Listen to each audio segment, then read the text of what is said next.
యుద్ధంలో ప్రత్యర్థుల్ని దెబ్బతీసేందుకు ఒక్కో సందర్భంలో ఒక్కో అస్త్రాన్ని వినియోగించడం పరిపాటి.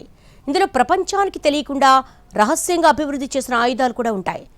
ప్రస్తుతం ఇరాన్పై అమెరికా ప్రయోగిస్తున్న ఆయుధాలను చూసి యావత్ ప్రపంచం నివ్వెరబోతోంది. ఇంతకీ ఇరాన్పై అమెరికా ప్రయోగిస్తున్న ఆయుధాల ప్రత్యేకత ఏమిటి?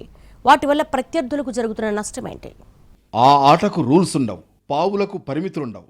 ప్రత్యర్థిని చుట్టుముట్టామా లేదా, శత్రువును చావు దెబ్బతీశామా లేదా, ఏం చేసైనా శత్రువును ఓడించడమే లక్ష్యం. అదే యుద్ధనీతి. ఇరాన్పై విరుచుకుపడుతున్న అమెరికా అమ్ముల పొదిలో ఆయుధాలు ఇప్పుడు హాట్ టాపిక్గా మారాయి. ఇటీవల శ్రీలంక తీరంలో ఇరాన్ యుద్ధనౌక IRIS దేనాను అమెరికా టార్గెట్ చేసింది. టార్పిడో ప్రయోగించి క్షణాల్లో యుద్ధనౌకను ముంచేసిన తీరు అందరినీ ఆశ్చర్యపరిచింది.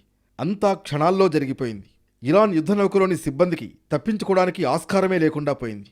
అమెరికా సబ్మెరైన్ ప్రయోగించిన మార్క్ 48 టార్పిడోతో ప్రయోగించిన విధ్వంసం ఇది. అమెరికా నేవీ అమ్ముల పొదిలోని మార్క్ 48 అస్త్రం కొత్తదేమీ కాదు. 1960లలో అభివృద్ధి చేసి మార్క్ 48 టార్పిడోలను 1972లో అమెరికా నేవీలో ప్రవేశపెట్టారు. రష్యాకు చెందిన వేగంగా దూసుకువెళ్లే అణు జలాంతర్గాములను ఎదుర్కోవడానికి MK48 అడ్వాన్స్డ్ క్యాపబిలిటీని అభివృద్ధి చేసింది. 1970ల చివరిలో అభివృద్ధి కార్యక్రమం ప్రారంభించగా 1988లో అందుబాటులోకి వచ్చింది. తర్వాత మోడల్ 6, మోడల్ 7 పేరుతో మరింత మెరుగుపరిచింది. 2012 నుంచి వాటిని వినియోగిస్తోంది.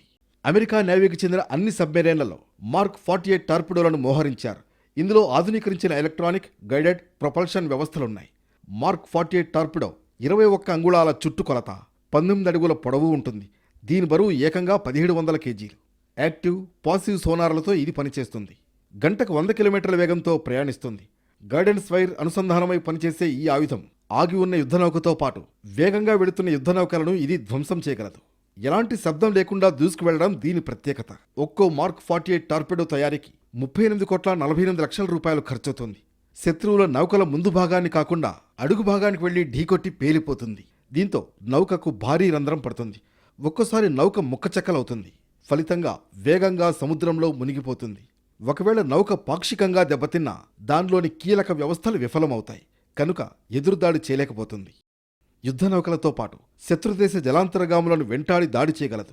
శ్రీలంక సమీప సముద్ర జలాల్లో ఉన్న ఇరాన్ యుద్ధనౌకపైకి కేవలం ఒక్క టార్పిడోనే ప్రయోగించారు. భారీ యుద్ధనౌకను జలసమాధి చేయడానికి ఇలాంటి నిశ్శబ్ద శత్రువు ఒక్కటి చాలని America joint chiefs of staff general Dan Caine వ్యాఖ్యానించారు.